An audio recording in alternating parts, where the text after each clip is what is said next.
What's up, everyone? Guess what? We are back and there's more RZR upgrade regrets. So stick around and I'm gonna let you know what they are. What is up, everyone? We're back.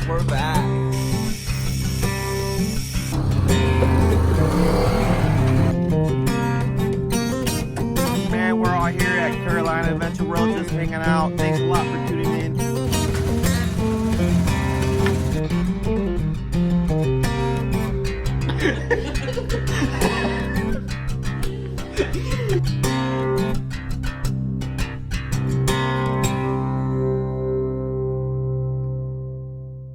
All right, everybody, welcome back. So this is a part 2 to this video series. So if you haven't seen the first one, make sure you go ahead and check that one out first. I might give you a little bit of information before we jump into this one. However, I do want to have a disclaimer on that, by the way, that I absolutely do repeat myself quite a bit. So forgive me for that. Nonetheless, check that one out if you want. However, let's go ahead and jump right into this video. So background really quick, I am upgrading this RZR that we have right behind me. Is an S900 17 model.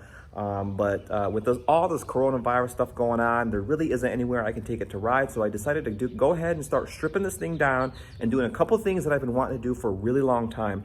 And in that process, I ran into a couple issues that I didn't think that I would, but I did. So here we are. I'm going to help you understand some more things that I regret doing that I didn't know beforehand. So let's just go ahead and jump right into it. So I did a lot of upgrades to this RZR right when I bought it.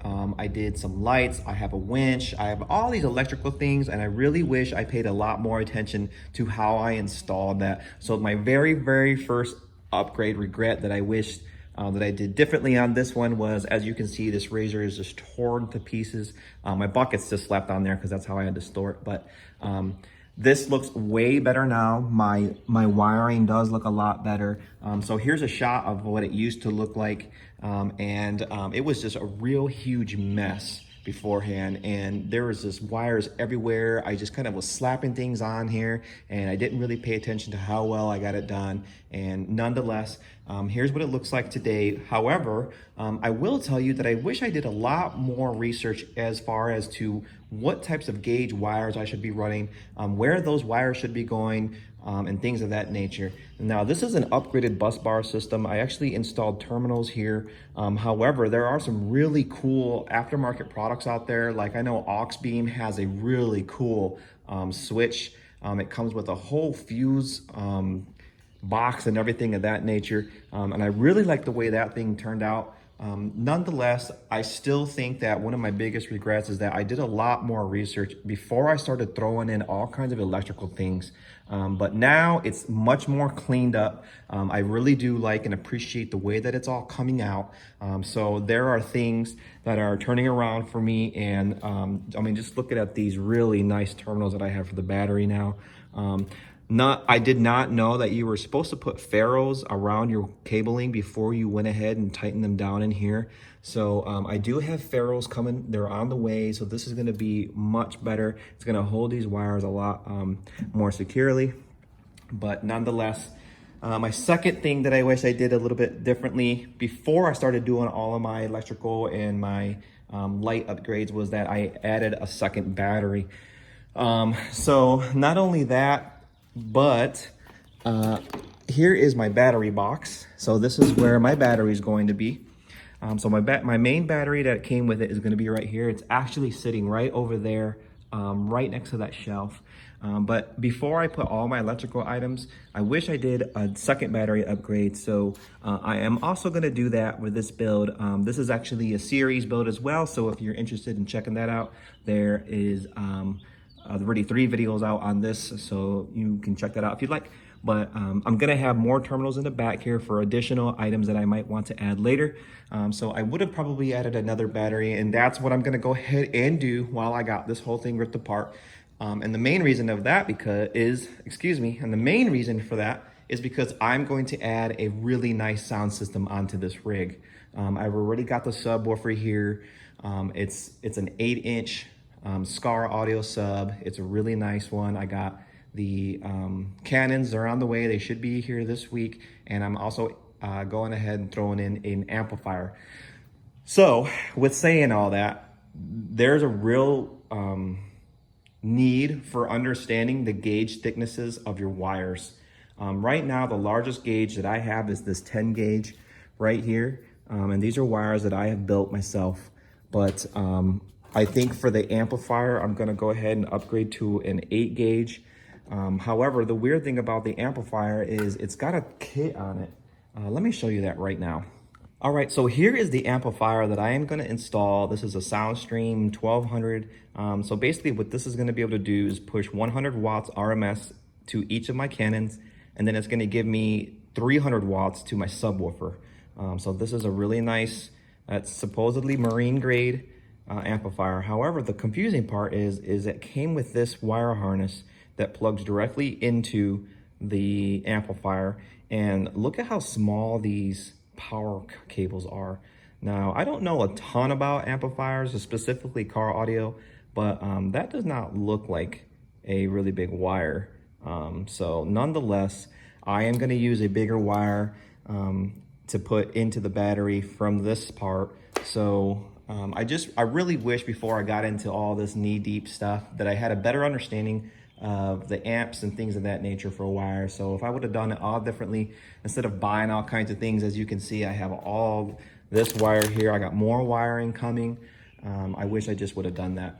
Okay, so speaking of electronics, the second thing that I wish I would have done differently is really understood the types of aftermarket lights that I was buying. So these are a set of Radiance Rigid lights.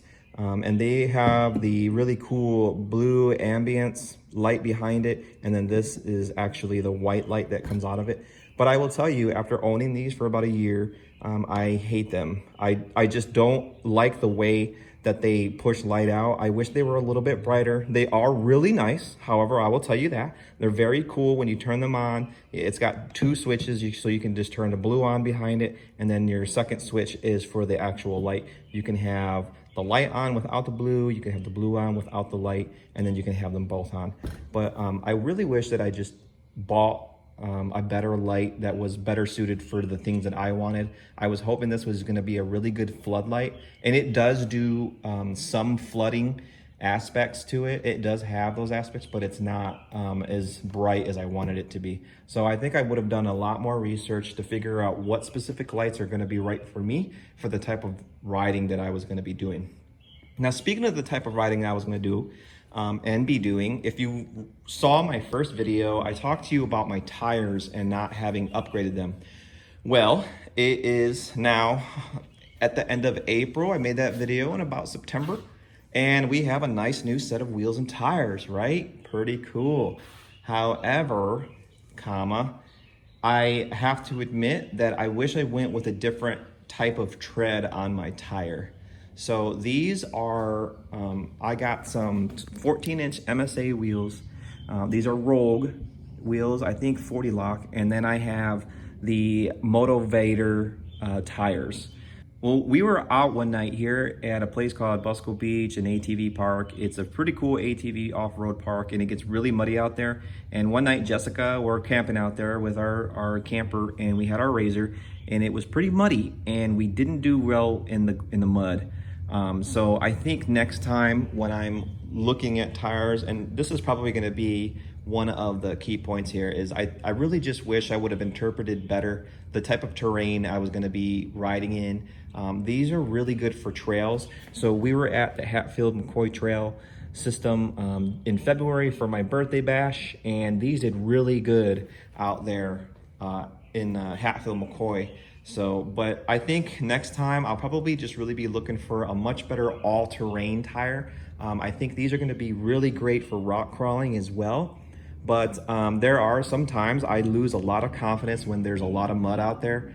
These things do not clear out well. They don't maneuver well in a lot of muddy areas, so it's just really difficult to ride. And that's the type of riding that I do primarily is this like all-terrain type of stuff. We rarely do rock crawling, but I'm gonna be getting into that pretty soon. Okay, here is a really interesting and cool thing that I want to tell you all about. Cody and I really love to keep our RZRs clean.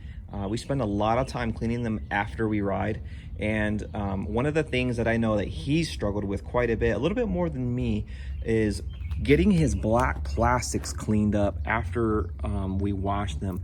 Now these things, get it. So these are off-road toys. They're not meant to be pretty. I understand that. However, you know, there's different types of folks out there, different types of guys, and the way they like to keep their stuff. And we just really like to make sure our stuff is clean and well maintained. And these plastics look like crap once they dry up. Now they're the same plastic. So this is the plastic that goes underneath the roof, right above the cage. So it goes right underneath the roof right here.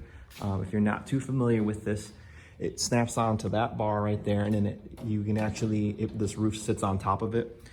And now there are more plastics. For example, here is the rear bumper to the RZR, and they all have the same texture. They're all made with the same material, but they really don't hold up very well when it comes to longevity of the vehicle. So what I did is I had 2 of these because I actually have Cody's old one from when we did his cage upgrade. So I sprayed my old one, and that's his, it's a newer one, so he only had that for a little while. But you can just really tell the difference between what a painted plastic would look like and what a non-painted would look like. So basically what I did is I took a really good time to clean that plastic. I bought this some adhesion promoter. I sprayed it with that, and then I have a degreasing element over there that I use for my wrap, and it came out really good. As you saw in the beginning of the video, I sprayed it with my, I got a 2200 PSI power washer, and this is the first time that I actually used the power washer on it since I sprayed it. So I basically did this on Wednesday. It is now Sunday, so I let it cure for a few days. And I had that pressure washer about as close as I could get it without actually hitting it, and the paint held up really well. So I think this is gonna be a go. So I have enough product to go ahead and do all of my fenders, do the front fender, so I'm gonna have to pull that off. I'm going to also do the rear bumper, and what I think I'm also gonna go ahead and put in here is spray-in bed liner. So you can get the Raptor bed liner for Amazon for about $130, and I think that's what I'm gonna do with this. I think it'll make things clean. I think it'll make cleanup a lot better. I'm not sure if you could tell in the video, but when you do spray this, you can see how this is bubbling up. See how it's almost like it's waxed. So I think cleanup is gonna be a lot better on this, on all the black plastics. And I'm also gonna put the Line-X in the fenders, under the wheel wells too. So I think it's gonna come out really good. I'm excited to do it. I know it's gonna be a lot of work, but I think it's gonna be worth it. All right, guys, well, the last thing that I wanna tell you that I wish I knew a lot earlier was how to customize my RZR by using very inexpensive products that you can find online if you are willing to do the work. So this is my roof that I just wrapped 2 days ago. This is a matte black wrap finish. I bought the wrap for $20, and then I got this color match neon to match my lime squeeze. And I got that wrap for about $13. So I got basically a brand new roof for like 35 bucks. It was quite a bit of work to do because I'd never done it before, but I will tell you, it was a really cool learning experience, and it turned out really good. So I think just kind of thinking outside of the box, using your imagination and looking at products that maybe aren't so ordinary when it comes to the niche market here. For example, these bus bars, I had a really hard time finding a good set of bus bars that were that would work for the things that I wanted to do. Now I've done a lot of research after I basically installed that and found some other cool things. But the main story here is, folks, is do your research. I think that the more research you do and the more time you spend before you buy products, and if you have a vision and you can see things differently and you can look at and you're like, oh my gosh, I really wish I could do this. Well, find out how to do that, right? So that was exactly what I did with my roof. For my roof, what I really wanted to do is I wanted to restore it, but I wanted to make it to a point where I could redo it again if I wanted to later, which led me to realize that wraps exist and that you can buy vinyl like for really inexpensive. And that's exactly what I did. All right, friends, man, thanks a lot for hanging out. I'm hoping that you guys learned a couple things. And hey, if you got something for me or think I could be doing things a little bit differently, specifically with this build that's behind me, go ahead and leave those comments down there. And if you want to check out and see how this thing's coming along, please visit our channel and subscribe, or check out our series, what we're doing right now. This is the RZR 900S rebuild. It's coming along really good. I appreciate y'all hanging out. Take care.